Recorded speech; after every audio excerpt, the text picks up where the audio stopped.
The CM seems to be very blind with regard to data. The CM just reads out whatever is given to him without understanding the situation in his own backyard.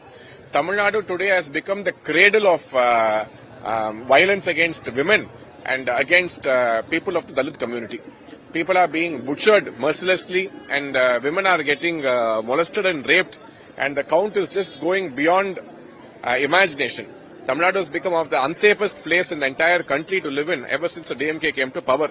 So forgetting all this very conveniently, the DMK's chief and the chief minister wants to just pin the blame on DMK and divert the attention from what is happening in his own backyard, which is really sad, it's really pathetic. I think the CM should really look into his own portfolio, which is law and order, which has failed.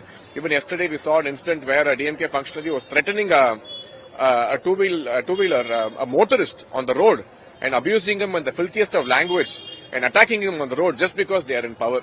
So people feel that putting the DMK flag in the car gives them the right to flout the laws, flout the rules, and take the law in their own hands and act as per their wish.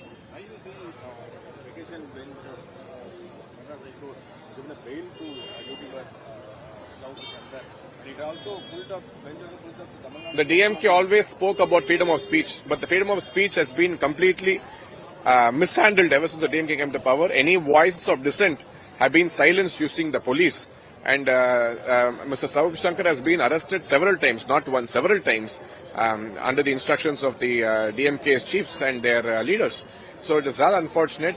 The DMK should be able to face the people, should be able to face criticism, and if you can't do that, then you don't preach about freedom of speech and all this. I think the CM should include that also in his speech when he tries to pin his blame on BJP.